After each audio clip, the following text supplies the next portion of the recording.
ಶಂಭುವೆ ಹೇ ದೇವ ಹೇ ಶಂಭುವೆ ಗುರುದೇವೋ ಮಹಾದೇವೋ ಗುರು ಸಾಕ್ಷಾತ್ ಪರಮ್ನಾಸ್ತಿ ಗುರುದೇವೋ ಮಹಾದೇವೋ ಗುರು ಸಾಕ್ಷಾತ್ ಪರಮ್ನಾಸ್ತಿ ತಸ್ಮೈ ಶ್ರೀ ಗುರುವೇ ನಮೋ ನಮಃ.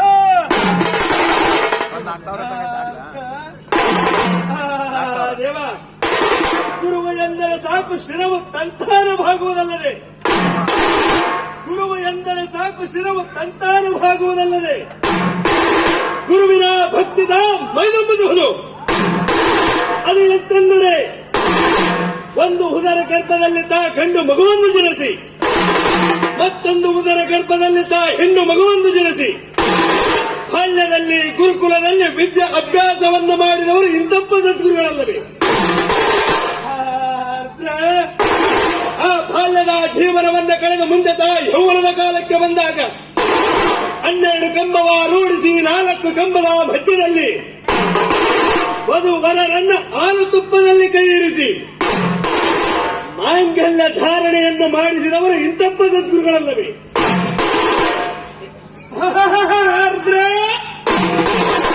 ಎಚ್ಚರವಿರಬೇಕು ನಡೆನುಡಿಯಲ್ಲಿ, ಮತ್ಸರವಿರಬೇಕು ಭವಸಾಗರದಲ್ಲಿ, ಮನವು ಹಚ್ಚತ್ತಿದಂತಿರಬೇಕು ತನ್ನ ಲಿಂಗದಲ್ಲಿ, ಅಂತರಾಳದಲ್ಲಿ ಜ್ಞಾನಿಯಾಗಿರಬೇಕು, ಸದ್ಭಕ್ತರ ಸನ್ನಿಧಿಯಲ್ಲಿ ಹುಚ್ಚರಂತೆ ಕಾಣಬೇಕು. ಅಂತೊಬ್ಬ ಶರಣನಿಗೆ ಅಚ್ಚ ಶರಣನನ್ನುವರು ನೋಡ. ಏ ಶಂಭುವೆ, ಅಂಬಲ ಕೇಶದ ಕುಂಭದ ಕೋಣೆಯ ಶಂಭು ಬಸವೇಶ್ವರನ ಸಂಭ್ರಮವ ನೋಡ. ಅಂಬುಜ ಮುಖಿಯರು ಕಂಚಿನ ಕಳಸವ piಡಿದುಕೊಂಡು ವಂಚನೆ ಇಲ್ಲದೆ ಕಾಯ್ತಿರ್ಪರು. ಸಂಚುಗಾರನ ಮಗನೇ ಎದ್ದವಾರಯ್ಯ ರುದ್ರ.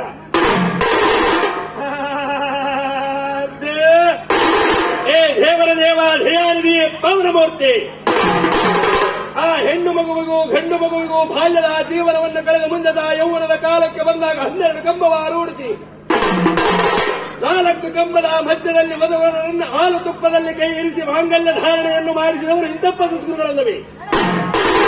ಎಲ್ಲೋ ಬಿದ್ದಂತಹ ಕಾಡು ಕಗ್ಗಲ್ಲನ್ನ ತೆಗೆದುಕೊಂಡು ಬಂದು ಅಮರ ಶಿಲ್ಪಿ ಜಕಣಾಚಾರ್ಯರ ಚತುರತೆಯ ಬುದ್ಧಿಯಿಂದ ಅದಕ್ಕೆ ಸಹಸ್ರ ಪೆಟ್ಟುಗಳನ್ನೇ ಹೊಡೆದು ಸುಂದರವಾದಂತಹ ಮೂರ್ತಿಯನ್ನು ಮಾಡಿ ಅದಕ್ಕೆ ಪಂಚಾಭಿಷೇಕ, ರುದ್ರಾಭಿಷೇಕ, ಪ್ರಾಣ ಪ್ರತಿಷ್ಠಾಪನೆಯನ್ನು ಮಾಡಿದವರು ಇಂತಪ್ಪ ಸದ್ಗುರುಗಳಲ್ಲವೇ.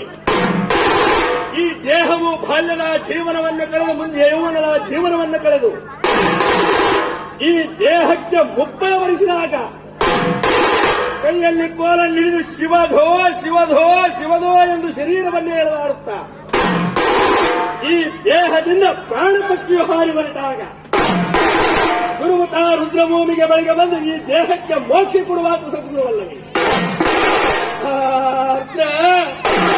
ಮೂಲ ನಕ್ಷತ್ರದಲ್ಲಿ ಜನಿಸಿದಂತಹ ಶಿಶುವು ಗುರುವಿನ ತೊಡೆಯ ಮೇಲೆ ಹಾಕಿಕೊಂಡು ಮೂಲ ನಕ್ಷತ್ರದ ದೋಷ ಪರಿಹಾರವನ್ನು ಮಾಡಿದವರು ಸದ್ಗುರುಗಳಲ್ಲವೇ.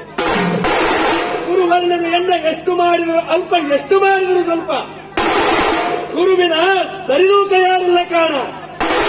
ಗುರುವನ್ನ ನರನಂದಾಡುವವರಿಗೆ ಗುರು ಕೊಟ್ಟಂತಹ ಪಾದೋದಕ ಪ್ರಸಾದವನ್ನ ನೀರೆಂದು ನಂಬಿಕೆ ನಿಜ ಮುಕ್ತಿ ಕೊಡುವನ ನಮ್ಮ ಸದ್ಗುರುವು. ಇತ್ತಲಾಗಿ ಜಗದೊಡೆಯನ ಮಗನಾದಂತಹ ವೀರಭದ್ರ ದೇವರು ತಂದೆಯಿಂದ ಅಪ್ಪಣೆಯನ್ನು ಪಡೆದು ಭೂಲೋಕಕ್ಕೆ ಬರಬೇಕಾದರೆ ಬಲರ ಬಲ ಬಲರ ಬಲ ಬಲರ ರುದ್ರ, ಬಲ ಬಲರ ಬಲ ಬಲರ ಬಲ ಬಲರ ರುದ್ರ.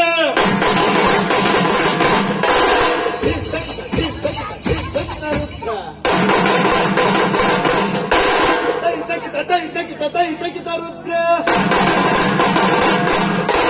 ಶಿವರುದ್ರ ಮಹಾರುದ್ರ, ಶಿವರುದ್ರ ಮಹಾರುದ್ರ, ಶಿವರುದ್ರ ಮಹಾರುದ್ರ, ಶಿವರುದ್ರ ಮಹಾರುದ್ರ, ರುದ್ರ ರುದ್ರ ರುದ್ರ ರುದ್ರ ರುದ್ರ ರುದ್ರ ರುದ್ರ ರುದ್ರ ರುದ್ರ ರುದ್ರ ರುದ್ರ ಶಿವನ ಮಗ ಭದ್ರ ಕಾಳಿ ಗಂಡ ಶ್ರೀವೀರಭದ್ರ.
ಮುತ್ತಿನ ಹಾರದಂತಿರಬೇಕು.